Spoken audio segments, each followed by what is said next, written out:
Bom dia, sejam bem-vindos ao programa Central em Debate, o seu canal direto com os principais temas de interesse do trabalhador brasileiro. Eu sou Milene Rocha e estou acompanhada do presidente da Contrato e secretário-geral da nova central, Moacir Tesch, e do presidente do Sintoresp e diretor jurídico da nova central, Francisco Calazans. O nosso tema de hoje trata da regulamentação da taxa de serviço, a famosa gorjeta, e do fim da jornada móvel e variável. Vamos começar falando então com o Moacir sobre a questão da regulamentação da gorjeta. Moacir, bom dia. Bom dia. Obrigada pela sua presença. Moacir, por favor, o que diz o PLC 57 de 2010? Primeiramente, eu gostaria de cumprimentar todos os participantes do nosso congresso e quem está nos assistindo. O PL 57 é um antigo desejo da categoria da área de turismo e hospitalidade, em especial os trabalhadores em hotéis, bares e restaurantes. Ele regulamenta a questão da cobrança da taxa de serviço, porque hoje em dia a cobrança é feita do cliente, que é espontânea, né? Não é obrigatória, e é distribuída entre todos os trabalhadores. Mas, lamentavelmente, esses valores que vêm para o trabalhador, quando chega na mão do trabalhador, ele não contribui com previdência social e para a questão dos direitos sociais. Então, com esse PL 57, nós estamos trabalhando para que as pessoas retenham 20%, os empresários retenham 20% para pagar a previdência social, para quando a pessoa chegar na época da sua aposentadoria ou tiver a necessidade de uma previdência, ou mesmo na saída da empresa, receberá seu fundo de garantia, incluindo os direitos sociais que ele deveria ter. Ótimo, Moacir. A gente sabe que existem muitos projetos ali no Congresso que tratam da gorjeta. O que o PLC 57 tem de especial e diferente desses outros projetos? Tem 159 projetos que tratam da gorjeta. O PL 57 foi construído junto com todos os trabalhadores da Contrato. Foi feito, fruto de diversos seminários, congressos nossos, e foi construído ao longo dos anos. Esse PL 57 vem trazer a tranquilidade, certo? Para que quando as pessoas mais precisarem, na época da aposentadoria, que tenha mais necessidade, ele inclua o salário de base dele, que hoje em dia as pessoas ganham R$1.000 de salário fixo e mais R$1.500 a R$2.000 de taxa de serviço. Só que ele só contribui sobre R$1.000. Quando ele mais precisar, que é na época da aposentadoria, ele vai só receber sobre R$1.000. Com o PL 57, o que as pessoas, os trabalhadores em hotéis, bares, restaurantes, o que vai acontecer? Eles vão contribuir sobre a Previdência sobre R$3.000, e aí ele vai ter a contribuição e a sua aposentadoria sobre os R$3.000. E como é que está a questão do projeto hoje? Ele está na pauta do Senado. É o primeiro da pauta, certo? Houve uma articulação dos empresários e o senador Gin entrou com pedido para suspender a urgente e urgentíssima, mas nós tivemos uma articulação, fomos até ele junto com os trabalhadores e ele ficou sensibilizado ao nosso pedido e já retirou. Então, provavelmente, entre a semana que vem e a sua próxima semana, dia 9, possivelmente ele esteja em pauta. A gente torce para que isso aconteça, mas vai depender muito dessas ações que agora nós estamos passando, inclusive que o presidente do Senado fez uma pauta especial. Se nós conseguirmos ultrapassar essa pauta especial, entre a semana que vem e dia 9 nós estaremos com aprovação. Aí só vai a sanção da Presidenta da República. Então, Moacir, a gente sabe que a questão da gorjeta é uma luta dos trabalhadores há mais de 50 anos, né? Como é que o senhor sente esse clima dos trabalhadores na expectativa da aprovação desse projeto? É muito boa. Nós estamos trabalhando o Brasil inteiro. Inclusive fizemos uns cartazes para os sindicatos, os trabalhadores estão encaminhando. Foi feito um trabalho de mídia, foi feito pesquisa, foi feito um CD, um DVD, no sentido de levar aos parlamentares. Nós temos dirigentes do Brasil inteiro, certo? Trabalhando toda semana junto aos senadores, né? E temos uma participação efetiva, maciça, de todos os nossos sindicatos, representantes dos trabalhadores em hotéis, bares e restaurantes. Ótimo. Moacir, a gente sabe que existem muitas dúvidas a respeito do PLC. A questão do que talvez os 20% não seja suficiente para suprir os encargos. O que o senhor tem a dizer sobre essas dúvidas? Elas já foram quebradas? Como é que está o trabalho?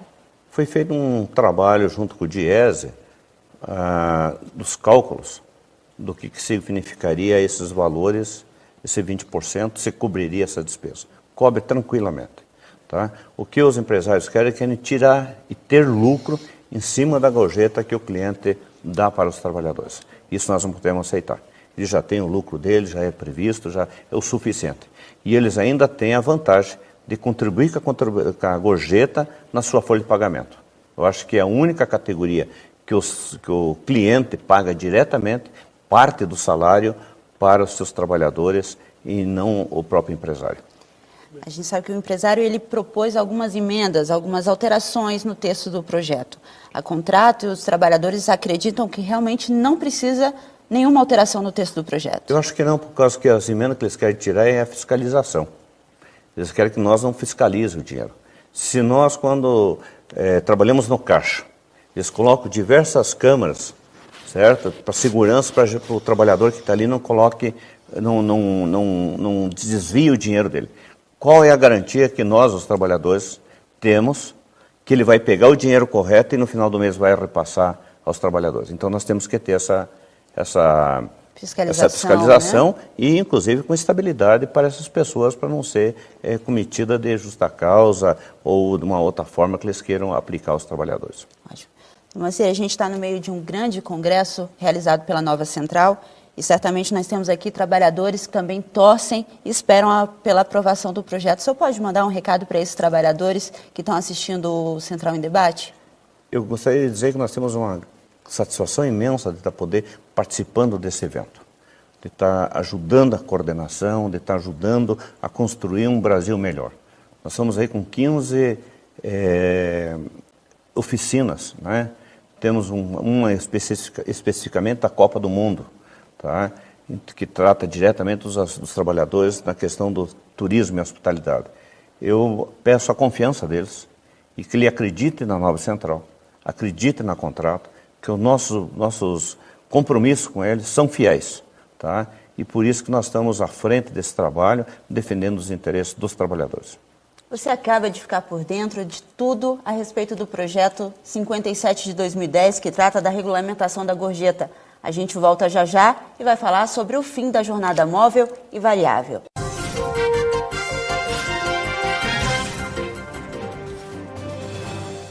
A nova Central Sindical de Trabalhadores nasceu no dia 29 de junho de 2005, sendo a única central com sede em Brasília.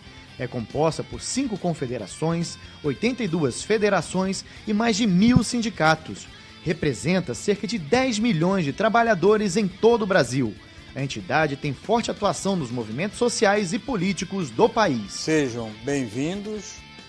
Esta é a nova Central Sindical de Trabalhadores.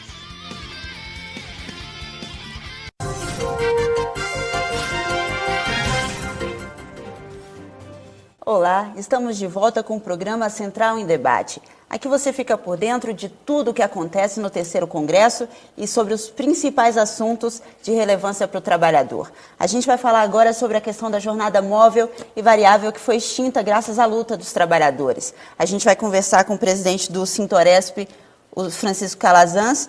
E, senhor Francisco, diga para a gente, o que é a jornada móvel e variável? Bom, cumprimento a todos. A jornada móvel e variável é um verdadeiro crime contra os trabalhadores. Por quê? Porque a nossa legislação prevê, no artigo 4º da CLT, que o trabalhador, enquanto aguarda entrar em serviço, ele é remunerado. E então, uma empresa multinacional buscou burlar isso aí, e para isso criou um sindicato para servir de instrumento para essa aberração. Consiste no seguinte: o trabalhador fica à disposição da empresa e ela só o usa no momento de pico. Então, na hora que o restaurante tem grande movimento, ele entra em ação. E ele vai ganhar só por aquelas horas trabalhadas. Em síntese é isso. E chega ao fim do mês, ele recebe o quê?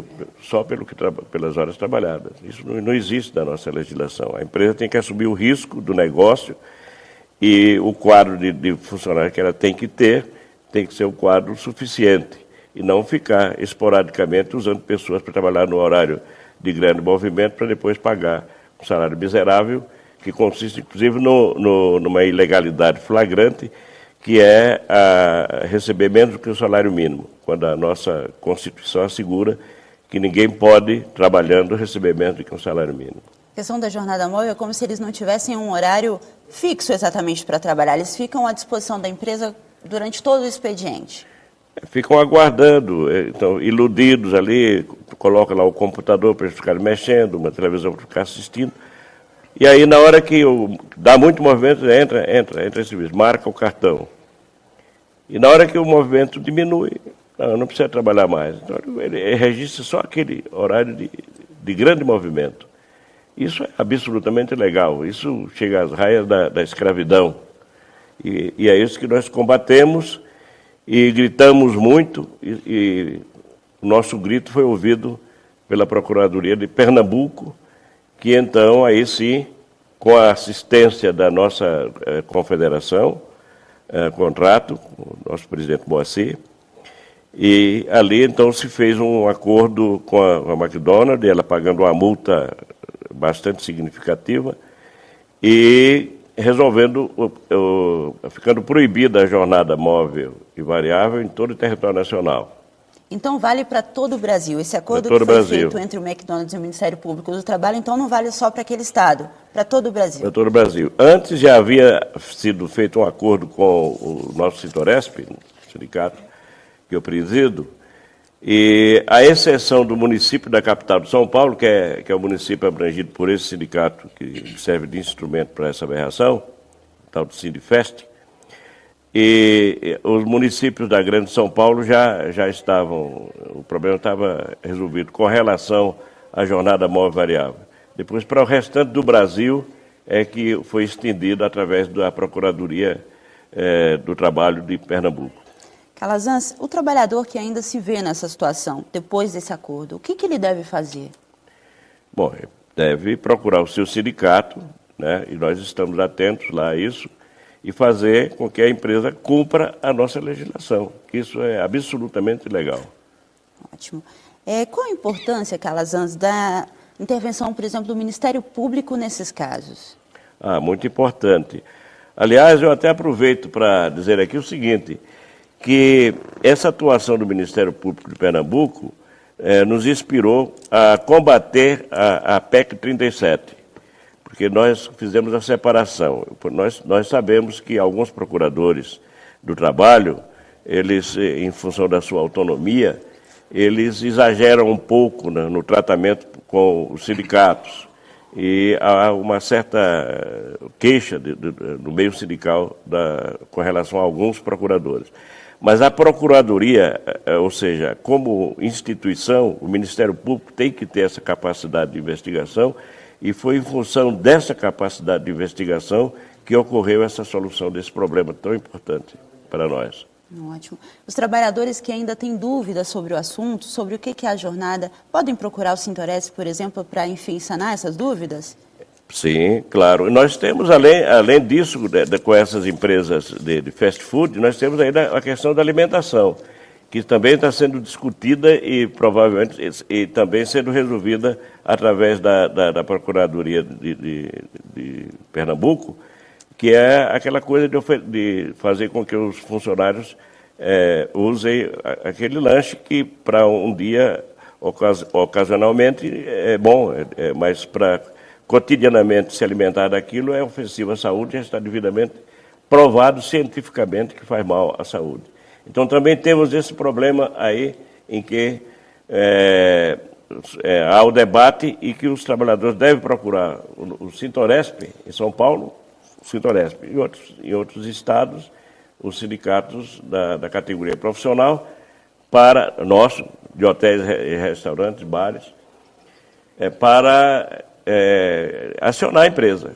Porque, de fato, se ela insistir nisso, ela tem uma multa prevista no contrato feito com o Ministério Público.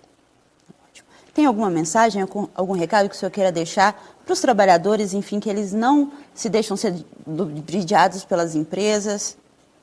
Bom, eu quero aproveitar então essa oportunidade para cumprimentar os companheiros que estamos aqui nesse congresso da Nova Central Sindical, né? Reiterar o meu entendimento sobre a nova central sindical, que eu acho que é a mais autêntica, sem querer desfazer das demais, mas é autêntica, é a nossa nova central sindical, no que se refere à defesa da legislação trabalhista nossa, e dizer que estamos todos de parabéns por esse evento magnífico, e dizer aos trabalhadores o seguinte: se alguma empresa insistir em manter essa jornada escravocrata, que procure o sindicato, que ela será autuada, com toda certeza, com base no que decidiu, inclusive, que está feito um acordo judicial, tem força de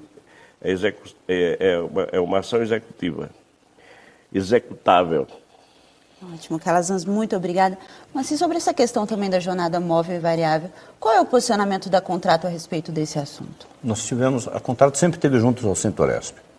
Nós tivemos a participação efetiva na campanha, na denúncia, inclusive na OIT, e eu acho que foi uma grande jogada que foi feita na oportunidade da Contrato servir de assistente no Ministério Público. A partir desse momento, a decisão de Pernambuco passou a ter repercussão a nível nacional, por causa que Pernambuco fez um acordo, a Justiça de Pernambuco, o Ministério Público de Pernambuco fez um acordo com o Ministério Público e com o McDonald's, tomando a abrangência a nível nacional em função da Contrato ter participado, ter a representação nacional e ter participado das articulações e desse acordo. Acho que foi fundamental. O nosso sindicato de São Paulo sempre foi um grande sindicato, participativo, politicamente correto, e mais uma vez ele marcou um gol de ouro nessa decisão em defesa dos trabalhadores. Ótimo, eu quero mais uma vez agradecer a presença do Calazans e do Moacir aqui com a gente. Obrigada por, enfim, deixar as pessoas que estão aqui participando desse congresso por dentro desses assuntos que estão em debate, em discussão no meio sindical, né, há muito tempo. O programa Central em Debate fica por aqui. Muito obrigada pela sua presença e confira na nossa segunda edição o debate sobre a Convenção 151 da Organização Internacional do Trabalho, a OIT. Muito obrigada pela sua presença, pela sua audiência e tenham todos um bom dia.